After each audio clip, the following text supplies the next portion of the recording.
প্রতিটি ঘরে ঘরে যেন সুন্দরী তরুণী, পাত্রের অপেক্ষায় গোটা গ্রাম। দক্ষিণ আমেরিকার দেশ ব্রাজিলে রয়েছে এক অদ্ভুত গ্রাম, যেখানে সুন্দরী তরুণীরা বিয়ের বয়স হওয়া সত্ত্বেও কেবল পাত্রের অভাবে বিয়ে করতে পারছেন না।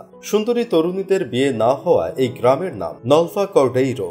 দক্ষিণ পূর্ব ব্রাজিলের পাহাড়ি অঞ্চলে এই গ্রামের অবস্থান। এই গ্রামে মহিলার আধিক্য বেশি, 600-এর বেশি মহিলা থাকেন এই গ্রামে। হাতে গোনা যে কয়েকজন মহিলা বিয়ে করেছেন তারা নিজেদের গ্রাম ছেড়ে কখনো যাননি, ফলে তাদের স্বামীকে ছাড়াই থাকতে হয়। এই গ্রামে প্রায় 600 নারী বাস করেন। এদের মধ্যে 300-এর বেশি বিবাহযোগ্য অবিবাহিত নারী, যাদের বয়স 18 থেকে 32 বছর। এদের মধ্যে আবার 50% কুমারী। এরা সবাই বিয়ে করতে চান। পাহাড়ি অঞ্চলের অধিবাসী হওয়ায় এদের সৌন্দর্য ভিন্ন এবং আকর্ষণীয়। তা সত্ত্বেও বিয়ের জন্য তাদের পাত্রের বড়ই অভাব, কারণ ওই গ্রামের কোনো নারীকে বিয়ে করতে হলে পাত্রকে মানতে হবে কয়েকটি শর্ত।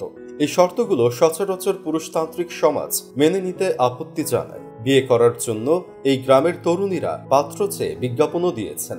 অন্যদিকে শর্ত অনুযায়ী যেসব ছেলে ভালো রান্না করতে জানেন, বিয়ের পর বউকে রেঁধে খাওয়াতে পারবেন এবং ঘরবাড়ি পরিষ্কার রাখতে জানেন, তারাই ওই গ্রামের তরুণীদের কাছে খাঁটি সুপাত্র। তাছাড়া এই গ্রামের ছেলেদের 18 বছরের পর বাইরে পাঠিয়ে দেয়া হয়, ফলে গ্রামটি ক্রমে পুরুষ শূন্য হয়ে পড়ছে।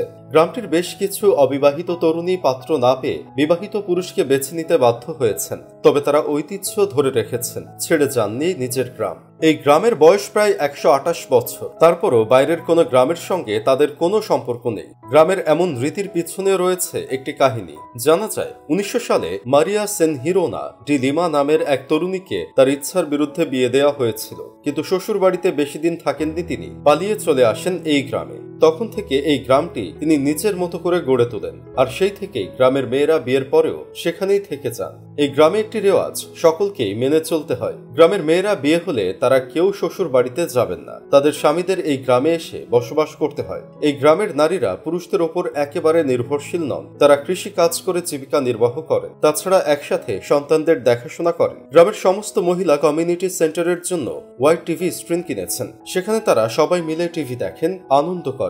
শুধু তাই নয়, এখানে প্রত্যেকে প্রত্যেকের কাপড় ব্যবহার করতে পারেন, একে অপরের চুল বেঁধে দেন, নেল পলিশ লাগিয়ে দেন। পুরো গ্রাম যেন একটি পরিবার।